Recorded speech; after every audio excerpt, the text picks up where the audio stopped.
നമസ്കാരം, പ്രവാസി മലയാളിയിലേക്ക് സ്വാഗതം.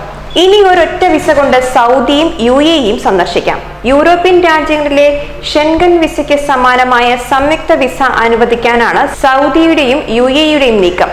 പദ്ധതി അടുത്ത വർഷം പ്രാബല്യത്തിൽ വരും. സൗദി കിരീടാവകാശി മുഹമ്മദ് ബിൻ സൽമാൻ രാജകുമാരന്റെയും അബുദാബി കിരീടാവകാശി Sheikh Mohammed bin Zayed Al നഹ്യാന്റെയും അധ്യക്ഷതയിൽ ചേർന്ന സൗദി UAE ഏകോപന സമിതിയുടെ രണ്ടാമത് യോഗത്തിലാണ് ഇരു രാജ്യങ്ങൾക്കുമിടയിൽ സംയുക്ത ടൂറിസ്റ്റ് വിസ അനുവദിക്കാൻ തീരുമാനം ആയത്.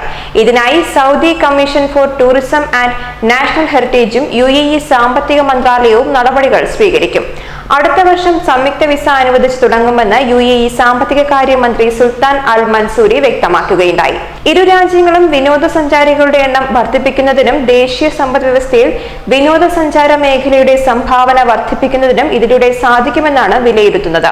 പ്രതിവർഷം 2.2 കോടിയിലേറെ വിദേശ ടൂറിസ്റ്റുകൾ UAE സന്ദർശിക്കുന്നതായാണ് കണക്കുകൾ സൂചിപ്പിക്കുന്നത്. ഹജ്ജ്, ഉംറ തീർത്ഥാടകരടക്കം 2 കോടിയോളം പേർ പ്രതിവർഷം സൗദി സന്ദർശിക്കാൻ എത്തുന്നതായും കണക്കുകൾ വ്യക്തമാക്കുന്നുണ്ട്. ഇരു രാജ്യങ്ങളും സന്ദർശിക്കാൻ ആഗ്രഹിക്കുന്ന വിദേശ ടൂറിസ്റ്റുകൾക്ക് സംയുക്ത വിസ നിലവിൽ വരുന്നത് ഏറെ പ്രയോജനകരമാകും. ഇരു രാജ്യങ്ങളും സന്ദർശിക്കുന്നതിന് കൂടുതൽ പേരെ ആകർഷിക്കുന്നതിന് വേണ്ടി സംയുക്ത വിസ നടപടികളെ കുറിച്ചാണ് സൗദിയും UAEയും ആലോചിക്കുന്നത്. റിയാദിൽ നടന്ന നിക്ഷേപക സംഗമത്തിലാണ് ഇത് സംബന്ധിച്ച കാര്യങ്ങൾ ഇരു രാജ്യങ്ങളും ചർച്ച ചെയ്തത്. വിസ പ്രാബല്യത്തിൽ വരുന്നതോടെ ഒരു വിസ കൊണ്ട് ഇരു രാജ്യങ്ങളും സന്ദർശിക്കാനാകും. 2020 പുതിയ വിസ പ്രാബല്യത്തിൽ വരുമെന്നാണ് വിവരം. ഒക്ടോബർ 31 സമാപിച്ച നിക്ഷേപ സംഗമത്തിൽ ആഗോളതലത്തിൽ നിന്ന് 6000-ത്തിലധികം പേർ സംബന്ധിച്ചു. സെപ്റ്റംബർ 27 ടൂറിസ്റ്റ് വിസ സംവിധാനം സൗദി നടപ്പിലാക്കിയതിന് പിന്നാലെ 24,000-ത്തോളം വിദേശികളാണ് സൗദിയിൽ എത്തിയത്. ചൈനയിൽ നിന്നാണ് ഏറ്റവും അധികം പേർ സൗദിയിലേക്ക് എത്തിയത്. ബ്രിട്ടനിൽ നിന്ന് 6,159-ഉം US-ൽ നിന്ന് 2,132 പേരും സൗദി കാണാനെത്തുകയുണ്ടായി. 2030 പ്രതിവർഷം 100 ദശലക്ഷം സന്ദർശകരെയാണ് സൗദി പ്രതീക്ഷിക്കുന്നത്. ഇപ്പോഴിത് പ്രതിവർഷം 41 ദശലക്ഷമാണ്.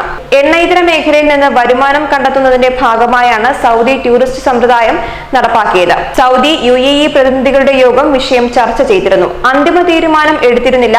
ടൂറിസം പ്രോത്സാഹിപ്പിക്കുക എന്ന ലക്ഷ്യത്തോടെയാണ് ചർച്ചകൾ പുരോഗമിച്ചത്. 2020 ആകുമ്പോഴേക്കും സംയുക്ത വിസ പ്രാബല്യത്തിൽ വരുമെന്നാണ് മന്ത്രാലയം നൽകുന്ന സൂചന. UAE ഒട്ടേറെ ടൂറിസ്റ്റുകൾ എത്തുന്ന രാജ്യമാണ്. അവിടെ നിന്ന് സൗദിയിലേക്ക് അതേ വിസയിൽ സന്ദർശിക്കാൻ അവസരം ലഭിച്ചാൽ ഇരു രാജ്യങ്ങൾക്കുമിടയിൽ യാത്രക്കാർ വർദ്ധിക്കുമെന്നും വരുമാനം ഇരട്ടിയാകുമെന്നും പ്രതീക്ഷിക്കപ്പെടുന്നു. അതേസമയം ഓരോ വർഷവും ലക്ഷക്കണക്കിന് തീർത്ഥാടകർ എത്തുന്ന രാജ്യമാണ് സൗദി. ഇവർക്ക് UAEയിലേക്ക് അതേ വിസയിലെത്താൻ അവസരമുണ്ടായാൽ ടൂറിസ്റ്റ് രംഗത്തും വൻ നേട്ടമുണ്ടാകും. അടുത്തിടെ റിയാദിൽ നടന്ന ബിസിനസ് ഉച്ചകോടിയിലാണ് പുതിയ വിസ സൗദിയും UAEയും നടപ്പാക്കിയേക്കുമെന്ന മാധ്യമ റിപ്പോർട്ടുകൾ പുറത്തുവന്നത്. സൗദി അടുത്തിടെ ടൂറിസ്റ്റ് വിസ നടപ്പാക്കിയിരുന്നു. സെപ്റ്റംബർ 27 മുതലാണ് നിലവിൽ വന്നത്. അതിനുശേഷം 24,000-ത്തോളം പേരാണ് സൗദി ടൂറിസ്റ്റ് വിസയിൽ എത്തിയത്. ന്യൂസ് ഡെസ്ക്, പ്രവാസി മലയാളി.